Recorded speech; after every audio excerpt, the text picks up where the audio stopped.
on the challenge to get motivated and inspired to train for a 5K race. A 5K is a distance of 3.1 miles and is the shortest and most common running distances for a race. This is an excellent distance for beginners as well as seasoned runners to conquer. This is part 2 of the program, so if you're just joining in now, please refer back to part 1 to get the full training details. I've explained everything in the blog from start to finish so you have all of the details you need to know over the weeks to come. The program includes cross-training routines using your total gym. They will progress as the weeks near the race in conjunction to the mileage you need to run. You have the choice to train for either 4 weeks if you've been running regularly and you want to focus on speed development, or you can choose to train for 8 weeks if you're a beginner and new to running. This is all explained in the blog. Cross-training is so very important in every aspect of training. So as for this program, we will focus on strengthening and lengthening the muscles that you utilize when you're not running.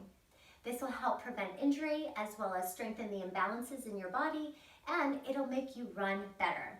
So whether you're training for 4 weeks or for 8, you'll do the same cross-training program. So let's go ahead and learn the exercises for part 2 of the plan. Always begin with a dynamic warm-up. This helps activate your muscles in all ranges of motion and prepares your muscles for the workout ahead.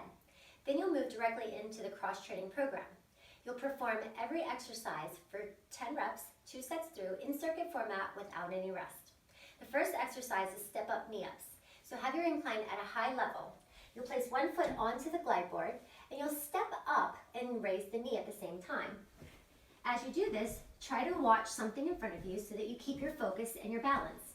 Your chest is lifted, your shoulders are back, and your core is engaged. This is an excellent exercise to help the driving power whenever you're running. Be sure to do this exercise on both sides. Next are plie squat pulses. Keep your incline at a high level and attach your squat stand. Come down onto your glide board into a supine position and place your feet into an external rotated position on the squat stand. You'll lower down into your plie and start to pulse.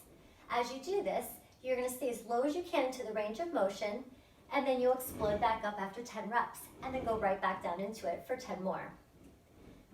To make this more intense, you can add more resistance by holding on to weights, a medicine ball, or even a kettlebell.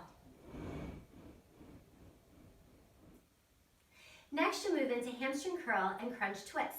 Lower your incline to a low to medium level and attach your accessories. Carefully lift the glide board up the rails, have a seat, and position yourself so that your feet are securely attached.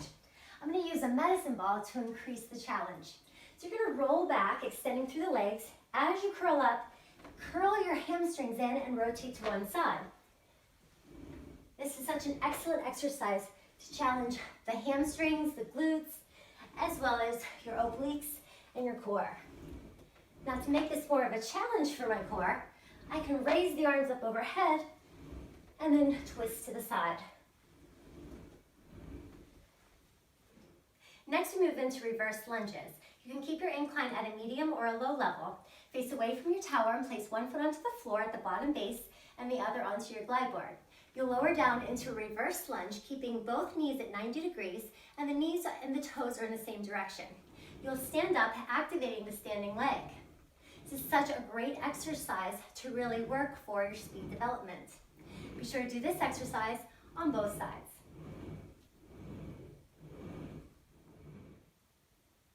Next is bicycle crunch. Keep your incline at a medium to a low level. The higher the incline, the harder the challenge. Take your cables into your hand and come down to a supine position with your legs lifted. You'll start to alternate your legs and punch to the opposite side, keeping your torso lifted. This works through your entire core, especially through your obliques. Then you'll move into exercises for your hips, dips, and push-ups. The hip exercise for this week are quadruped side lifts. So you're going to come into a quadruped position with your shoulders on top of your wrists and your hips on top of your knees. Keep your core engaged and your back flat at all times. You'll lift the leg out to the side and then right back down. Try to keep the entire torso still as you're just moving from the hip region. This is such a great exercise to train your body because in running, you're moving forward and this is moving towards the side. So we're working those outer thighs and the different small muscles of your hips. Be sure to do this exercise on both sides. Then we'll move into dips to strengthen the upper body. This week, you'll use your glide board for the exercise. Place your hands by your hips and then open up the glide board so that your hips can go below it. You'll start to bend at 90 degrees with your elbows, keeping your shoulders down and your chest lifted and your core is engaged. The lower that you dip, the more range of motion that you're getting.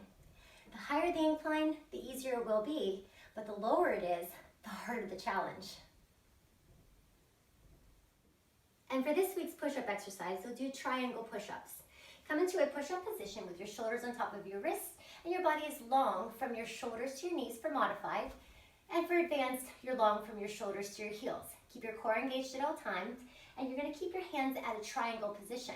So when you come down, the arms meet at your chest, and then you push straight back up.